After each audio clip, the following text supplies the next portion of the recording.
नमस्कार, स्वागत है आप सबका। मैं पुनीत पाठक और आप देख रहे हैं मध्य प्रदेश की बात। प्रदेश में एक बार फिर से जहरीली शराब पर आरोप और सफाई का सिलसिला चल रहा है। इस बार मंदसौर में जहरीली शराब पीकर 3 लोगों की अब तक मृत्यु हुई है और कई इलाजरत हैं, अस्पताल पहुंच चुके हैं। इस मामले में लापरवाही बरतने वाले अफसरों, एसआई, टीआई और आबकारी अधिकारी को सस्पेंड किया गया। लेकिन मुद्दे पर विपक्ष सरकार को घेरते हुए पूछ रहा है, माफिया को कब टांगेंगे, कब गाड़ेंगे, कब लटकाएंगे। तो सरकार ने वही सफाई दी जो पहले भी देती आई कि अवैध और नशीली शराब के मामले में दोषियों पर सख्त एक्शन जारी है। साथ ही विपक्ष पर तंज कसा कि कुछ लोगों को ये कार्रवाइयां नजर नहीं आती। मूल सवाल ये, आखिर इतनी सख्ती, इतने पहरे, इतनी कार्रवाइयों के बीच में अलग अलग जिलों में कैसे ये जहरीली शराब बनती है और परोसी जाती है, इस पर बात करेंगे। पहले एक रिपोर्ट दिखाते हैं।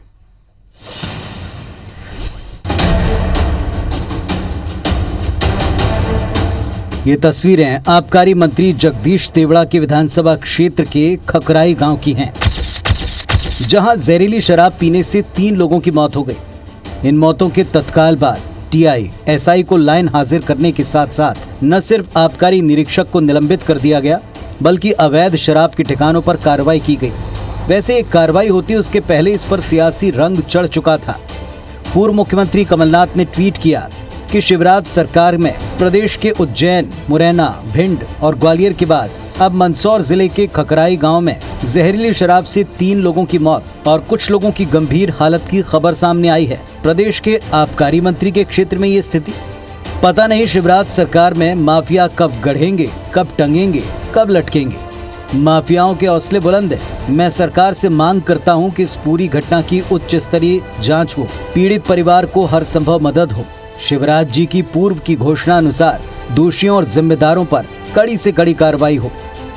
जाहिर तौर पर कांग्रेस इस मुद्दे को बेहद आक्रामक तरीके से उठाकर सरकार को कटघरे में खड़ा करने में जुटी है। कांग्रेस ने 4 सदस्यों की कमेटी भी बनाई है, जो मौके पर जाकर पूरे मामले की जांच करेगी और रिपोर्ट प्रदेश कांग्रेस कमेटी को सौंपेगी।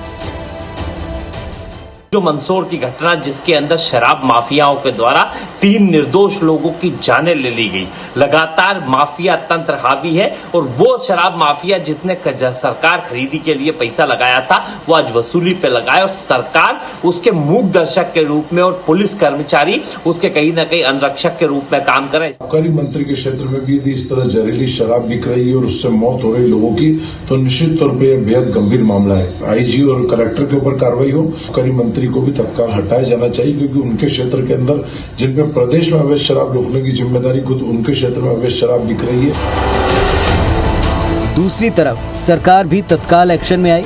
न सिर्फ जिम्मेदार अफसरों पर कार्रवाई की गई, बल्कि खुद कमिश्नर और आईजी ने अस्पताल और खकराई गांव पहुंचकर पीड़ित परिवारों से मुलाकात की।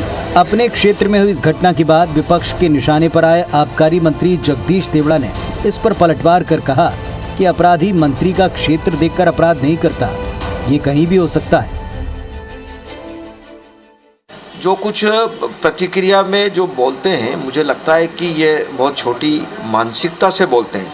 अपराध के खिलाफ हम कार्रवाई करेंगे, अपराधियों को बख्शेंगे नहीं। ये जितने भी प्रदेश के अंदर अवैध शराब वाले हैं, छाट छाट के चुन चुन के किसी को भी नहीं बख्शेंगे। इसमें रोज गाड़ रहे हैं और रोज टांग रहे हैं, उन्हें तो दिखेगा नहीं नशा। होता है, कईयों को नहीं दिखता दिन में।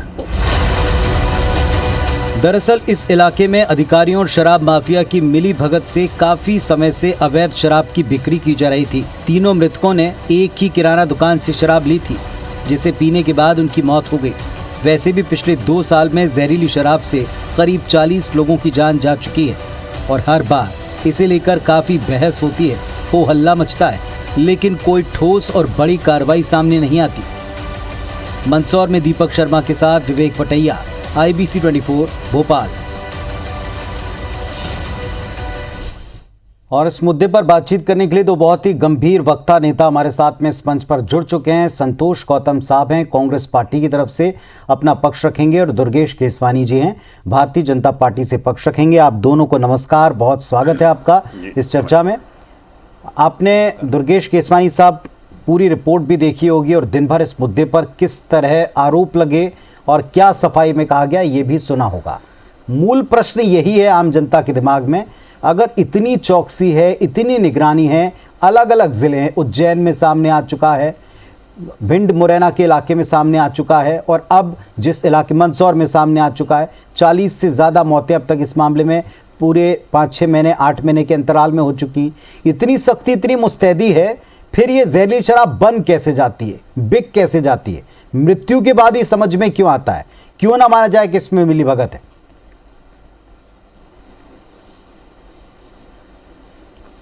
देखिए पुनीत जी, कोई भी हादसा, कोई भी दुर्घटना, कोई भी मौत होती है तो निश्चित रूप से वह दुखद होती है जी। और उस दुख में हमारी सरकार उन परिवार के साथ है, शोक संबद्ध परिवार के साथ है। पर आप ये देखेंगे पुनीत जी कि जब से भारतीय जनता पार्टी की सरकार आई है मध्य प्रदेश में, तब से अपराधियों को चिन्हित कर कर सख्त से सख्त कार्रवाई की जा रही है। आपके ही चैनल पे हम लोग कई बार इस चीज़ों को लेकर भी बैठे हैं कि जो कार्रवाई भारतीय जनता पार्टी की सरकारें कर रही हैं, जनहित की कार्रवाई कर रही हैं, प्रदेश की 8 करोड़ जनता के हित के लिए कार्रवाई कर रही हैं। फिर चाहे वह शराब माफिया हो, ड्रग माफिया हो, भू माफिया हो, अतिक्रमण माफिया हो, साइबर माफिया हो, रेत माफिया हो, राशन माफिया हो, चिटफंड माफिया हो, हिस्ट्री शीटर्स, अन्य जो चिन्हित अपराध होते हैं उनको लेके हमारी सरकार कार्रवाई कर रही है। अब अगर अपन आंकड़ों की बात करें पुनीत जी, तो अवैध शराब के रूप में जो निर्माण करते हैं जो लोग, उसमें परिवहन संग्रह में 44,381 लोगों को गिरफ्तार किया जा चुका है जो इसमें लिप्त रहते हैं इस सेक्टर के अंदर। इसके साथ ही साथ 25 करोड़ 28 लाख रुपए कीमत की अवैध शराब भी जब्त की गई है। शराब माफियाओं के विरुद्ध कुल 47,961 प्रकरण दर्ज किए हैं तथा लगभग लाखों लीटर शराब उसको जब्त करके उसको वो किया गया है। पर जो ये अपराधी होते हैं, सस्ते की चाह में कहीं पे ये सब चीजें उसको बनाकर तुरंत करके ये कर देते हैं, जिसमें मात्रा जो मापदंड होते हैं उन चीज के वो उस तरह से नहीं होते हैं और उसको कहीं ना कहीं उस चीज का खामियाजा उनको भुगतना पड़ता है। तो हमारी सरकार इन सब चीजों से हटकर, स्पष्ट मामला है, माननीय मुख्यमंत्री जी ने जैसा कहा है कि कोई भी अधिकारी, कोई भी अपराधी मध्य प्रदेश में अगर कोई अपराध करता है तो उसको बख्शा नहीं जाएगा। कोई अधिकारी उनके साथ मिलीभगत है, किसी साठगांठ है, तो उसको भी हम लोग बिल्कुल उसको भी नहीं बख्शा जाएगा, उसको भी निश्चित रूप से दंडित किया जाएगा और सख्त कार्रवाई। अगर इस तरह से कोई भी घटना घटती है पुनीत जी, निश्चित रूप से सरकार संज्ञान में लेके, माननीय मुख्यमंत्री श्री शिवराज सिंह चौहान जी संवेदनशील मुख्यमंत्री हैं, निश्चित ही उस चीज को देख के और तुरंत कार्रवाई करते हैं। और आज जो केसवानी साहब, मंदसौर कांड है उसमें भी केसवानी साहब, आपके किसी आंकड़े से इनकार करने का कोई मकसद यहां नहीं बनता। और एक बात और, यहां इस बात को एडमिट करने में कोई दिक्कत नहीं कि पहले कार्रवाइयां होती थी, अब सीधे वो ठिकाने नेस्तनाबूद करते हुए उनको गिरा दिया जाता है, उनको डिमोलिश कर दिया जाता है, ये तक नजर आता है। इसके बावजूद इतने अलग अलग जिलों में, मैंने जिलों के नाम इसलिए नहीं गिनाए कि सब हम रिपोर्ट में दिखा चुके हैं, इतने जिलों में 40 लोगों की मृत्यु के बाद पता चलता है। आपका इंटेलिजेंस, आपका सिस्टम कहीं ना कहीं तो फेल है, नंबर 1। नंबर दूसरा, जैसे आज आपने कुछ पुलिस के लोगों पर, अधिकारियों पर कार्रवाई की, उन्होंने भी अपने फर्ज को कैसे निभाया, उसकी बानगी आप देखेंगे। जब मौत हो गई तब पता चलता है। ये एक से दूसरी जगह शिफ्ट हो गए, दूसरे से तीसरी जगह शिफ्ट हो गए, या शायद कहीं और कारोबार चल रहे हैं, बाद में पता चलता है। इस पर कब लगाम कसेगी? देखिए पुनीत जी, इन सभी मोर्चों पर सरकार काम करती है। ये संगठित अपराध नहीं है, असंगठित अपराध है, जो आदमी त्वरित करके उस चीज को बना के निकल जाता है। पर उसके बाद भी अगर किसी क्षेत्र में इस चीज को पाया जाता है तो सरकारें कार्रवाई करती है। और ये कार्रवाई का ही है जो मैं आंकड़े में आपको बता रहा हूं। अगर हमारी सरकार अगर इन चीजों के लिए चिंतित नहीं होती तो ये आंकड़े इस तरह से सामने निकल कर नहीं आते। ये कार्रवाई जो हम लोग, हमारे मुख्यमंत्री की जो दृढ़ इच्छा शक्ति है, माननीय गृह मंत्री की जो दृढ़ इच्छा शक्ति है, उसको उसी का ये द्योतक है कि ये आंकड़े जो मैंने आपको बताए हैं, ये उसी चीज का संतोष परिणाम गौतम है। साहब, दृढ़ इच्छा शक्ति और आंकड़े आपके सामने, आपको क्या कारण लगता है इसका? किसी चीज को टॉलरेट नहीं करेगी। देखिए पुनीत जी, मैं ये बात स्पष्ट कर देना चाहता हूं कि मध्य प्रदेश में जब से कमलनाथ सरकार को गिराया गया है तो ये माफियाई तो थे जिनके धन लगने की बात सामने आई थी कि माफिया लोग बौखला गए हैं और अपनी धन शक्ति का समर्थन भारतीय जनता पार्टी को दे रहे हैं, जिससे कमलनाथ जी की सरकार जिसने कि माफियाओं पर दबंगता पूर्वक कार्रवाई करते हुए कई ठिकानों को उनके नेस्तनाबूद किया था और कई माफियाओं को हवालात के पीछे पहुंचाया था। तो उसके बाद माफियाओं की पूंछ पर जब कमलनाथ जी ने पैर रखा तो माफिया लोग बिलबिलाकर भारतीय जनता पार्टी की तरफ गए और आज भारतीय जनता पार्टी अपना कर्तव्य समझती है कि उन माफियाओं के हितों का वो संरक्षण करे। तो इसलिए मैं समझता हूं किसी भी माफिया पर ठीक ढंग से कार्रवाई नहीं हो पा रही है, बावजूद इसके कि मुख्यमंत्री बार बार कहते हैं कि मैं माफियाओं को गाड़ दूंगा, उन्हें टांग दूंगा। तो क्यों नहीं टांगा? उज्जैन, भिंड, मुरैना, ग्वालियर में 40 से अधिक मौतों के बाद यदि शराब माफिया पर कार्रवाई नहीं हुई तो यह मान लिया जाना बेहद उचित होगा कि कहीं न कहीं सरकार की मिली भगत है माफियाओं के साथ। नहीं तो अभी तक जब तीनों जिलों में मौतें हुई उसके बाद जब मंत्री, आबकारी मंत्री जो कि स्वयं मंदसौर जिले से हैं, उनके जिले में यह घटना कैसे हो गई? और जिस सीपी सांवले जो आबकारी अधिकारी हैं उन पर अभी तक कार्रवाई नहीं हुई और यह पहला अवसर नहीं है कि जब उनके खिलाफ शिकायतें आई। उनके खिलाफ पहले भी जिले के लोग शिकायतें करते रहे हैं, लेकिन उस आबकारी अधिकारी को नेताओं के और मंत्रियों के निजी लालच में अगर स्थानांतरित नहीं किया गया या उस पर कोई कार्रवाई नहीं की गई है तो यह बात बेहद स्पष्ट है। यह कोई आरोप नहीं है, यह तो प्रमाणित सत्य है कि सीपी सांवले जैसे आबकारी अधिकारी पर कार्रवाई अब तक क्यों नहीं हुई, जबकि पिछली बार भी उसके ऊपर शिकायतें हुई हैं, जनता ने शिकायतें की हैं। तो मैं समझता हूं कि माफियाओं के साथ मिली भगत का जो भारतीय जनता पार्टी का पुराना इतिहास है, चाहे हमने रेत के अवैध उत्खनन में देखा इनके पिछले कार्यकाल में, चाहे शिक्षा माफिया के साथ व्यापम का कांड देखा हमने, चाहे सिंहस्थ का कांड देखा, ई टेंडरिंग का कांड देखा, ये सारे कांड करने वाली सरकार एक बार फिर माफियाओं के धन के कारण सत्ता में पुनः लौटी है और माफियाओं के हितों के संरक्षण के कारण वो कोई कार्रवाई नहीं कर रही है। क्योंकि जब जिला आबकारी अधिकारी जो कि उसी जिले का है जिसके मंत्री स्वयं हैं और उसका स्थानांतरण अभी तक नहीं हुआ या उस पर कोई कार्रवाई नहीं हुई, मैं समझता हूं कि अब कार्रवाई का अवसर अधिकारियों पर नहीं है, स्वयं आबकारी मंत्री को जगदीश देवड़ा को अपने पद से इस्तीफा देना चाहिए। 40 से अधिक मौतों के जिम्मेदार जगदीश देवड़ा को अपने पद पर बने रहने का कोई अधिकार नहीं है। केसवानी साहब उत्तर देना चाह रहे हैं आपकी बात का। देखिए, मुझे लगता है कांग्रेस के प्रवक्ता साथी शायद भूल गए कि जब इनकी 15 महीने की सरकार थी तब व्यापम भी था, तब ई टेंडरिंग भी थे, सब ये जो बातें जो अपने ये वचन पत्र में लिख के आए थे, इन्होंने ये चले कितने कदम, ये बैठ के सिर्फ आरोप लगाते रहेंगे। आज कमलनाथ जी भी आप देखेंगे पुनीत जी सिर्फ ट्वीट करके ही इतिश्री करना चाहती है। एक कांग्रेस ट्विटर वाली है, एक कांग्रेस फेसबुक वाली है और एक कांग्रेस चैनलों पे बैठकर बात करने वाली। अरे जनता के हितों के लिए, जनता के दुख में, जनता की दर्द में, जनता की तकलीफ में, जनता की पीड़ा में दिखते कहाँ हैं आप लोग? ये तो बताइए, पूरे कोरोना काल में जो कोरोना काल बीत गया उसमें आप लोग थे कहाँ? आपको तो सेवा से कोई मतलब ही नहीं है और आप किस मुंह से ये सब चीजें आरोप लगा रहे हैं? संतोष गौतम जी, आपके तो उच्च शिक्षा मंत्री जीतू पटवारी सभाओं में बोलते थे कि कमलनाथ जी ने देसी विदेशी की व्यवस्था कर दी है। अरे जो सरकार का काम ही था, जब राहुल गांधी भोपाल आए थे तो आपने जम्बूरी मैदान में शराब के काउंटर लगा के लोगों का स्वागत किया था। तो मुझे लगता है कि ये सिर्फ आप ध्यान देने की बातें न करें। जब आपके पास समय था तब आपने तो कुछ कर नहीं पाए, तब का क्यों नहीं ई टेंडरिंग की अभी आप बात कर रहे हो, जनता को गुमराह करने का काम कर रहे हो। तब ई टेंडरिंग नहीं थी क्या जब आपकी सरकार थी? तब व्यापम नहीं था क्या जब आपकी सरकार थी? सिर्फ बातें करके, चैनलों पे बैठ के बातें करके, आरोप लगाने से इतिश्री नहीं हो जाती है। संतोष जी, प्रदेश की जनता इसको अच्छा नहीं मानती है, आप सिर्फ आरोप लगाकर इतिश्री करना चाहते हैं। अरे उस टाइम पे क्या नहीं था? तब जन आयोग की बात की आपने, उस जन आयोग में आपने जो शिकायत आपने कहा था जन आयोग बनके हम उत्तर दें संतोष जी डालेंगे। अरे तब आपकी सरकार थी, तब तो आप कुछ कर नहीं पाए। देखिए दुर्गेश जी पुनीत जी, ये सत्ता में आपका चरित्र बदल जाता है, विपक्ष में आपका चरित्र कुछ और होता है। और आप अभी आरोप लगा रहे थे कांग्रेस कोरोना काल में क्या कर रही थी, जब ऑक्सीजन की कमी से लोग मर रहे थे और सरकार का यह नैतिक दायित्व था कि वो कोरोना पीड़ितों की मदद करे, उनके इलाज का उचित इंतजाम करे, उनके लिए ऑक्सीजन की व्यवस्था करे, उनके लिए अस्पतालों में बेड की व्यवस्था करे। तब कमलनाथ जी ने 80 टन ऑक्सीजन अपने पास से पहुंचाई है कोरोना पीड़ितों के पास। कांग्रेस का एक आदमी जो बन सकता था उसने अपनी सक्षमता के साथ जनता की मदद की है, लेकिन भारतीय जनता पार्टी इसका नैतिक दायित्व था, श्री जो शिवराज सरकार सिंह में चौहान जी थी, ने लेकिन खोल वो दिया। और कहीं उन्होंने पर नजर स्पष्ट नहीं किया आई। और कि भारतीय जनता जनता पार्टी के जो मेरे बड़े प्रदेश की ट्वीट जनता वीर का और जो अधिकार बड़े है। बयानवीर वो नेता जनता, है, ये सब कहीं उस दुबक जनता गए को थे। उसको ना मैं प्रधानमंत्री दुख में दे नरेंद्र सकता हूं, मोदी से लेकर तकलीफ में शिवराज दे सिंह सकता चौहान हूं। तक कहीं उसके नजर लिए नहीं आ रहे थे। उन्होंने आज जब यथासंभव कोरोना अपने 24 उतार पर है, तो घंटे फिर बैठ से कर चलिए खैर आप लोगों को करना आप दोनों करना पक्षों गांधी को थे। कोविड काल की चिंता है, बहुत ज्यादा चिंता है, और ये बात समझ में भी आती होनी भी चाहिए। लेकिन आज का जो विषय है वो उन मौतों का है जो लोग थोड़े से कम पैसों के फेर में इनके चक्कर में पड़ के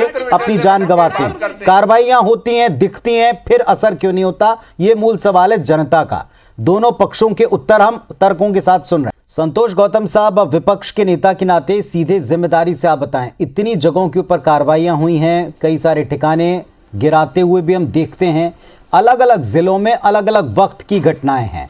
सरहदी इलाकों में ये होता है, अपराधियों ने कहीं भट्टी लगाई, अवैध तरीके से काम किया, वहां से भाग गए, लेकिन इनका पता न तो स्थानीय स्तर पर पुलिस को लग पाता है वक्त रहते, और ना ही स्थानीय स्तर के ऊपर वहां बाकी लोग आबकारी विभाग के इस पर एक्शन ले पाते हैं। इसकी क्या वजह लगती है?